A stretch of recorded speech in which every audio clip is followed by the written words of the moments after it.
Adopting the you approach can drastically improve your communication effectiveness. This lesson will introduce you to the you approach and will reveal the two biggest indicators of this tactic.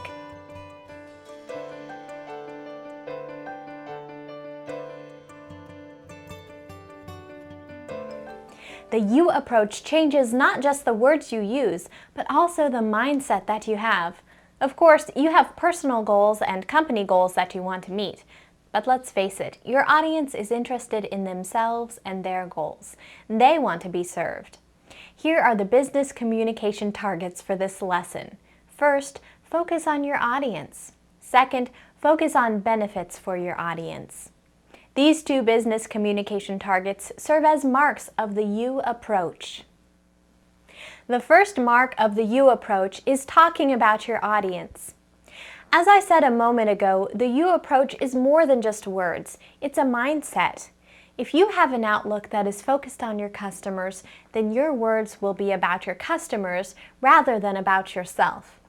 Consider this sentence that Frank, an online entrepreneur, wrote on his website. We can now offer our premium service at half the price.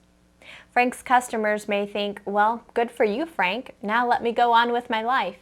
It is clear that Frank believes in the quality and affordability of his service, but there is nothing in that line about Frank's customers.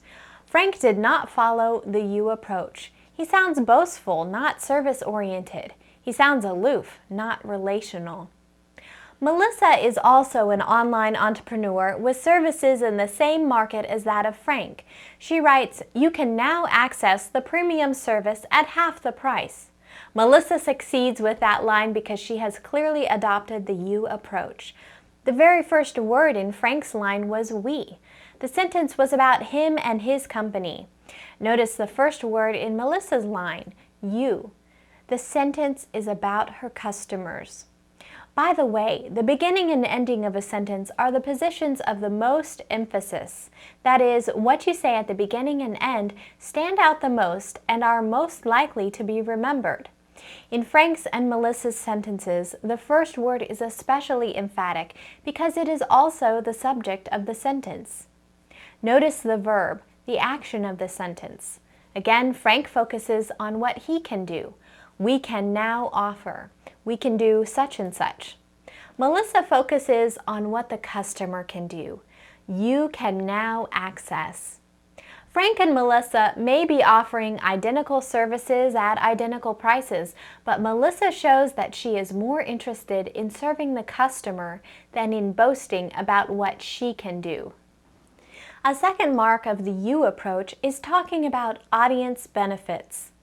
Whether you are communicating with consumers or colleagues, you can build rapport with your audience by focusing on their benefits. Now, what's wrong with this sentence? I have managed to secure a deal that makes 10 free MP3 downloads available to new customers.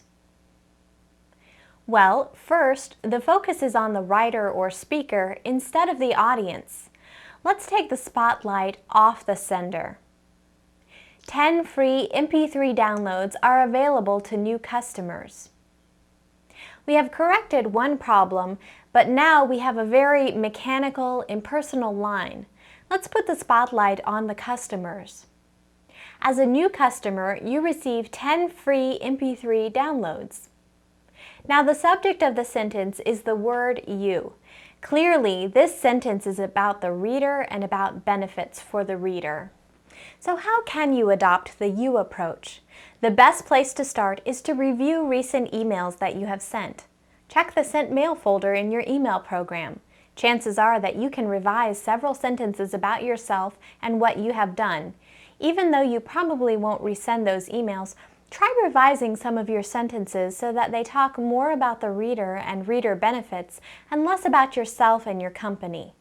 You will find this practice valuable as these changes remind you to take on the you approach. Chances are that you genuinely care about your customers, your colleagues, and the needs of whatever audience you are addressing. Display that willingness to serve your audience as you adopt the you approach.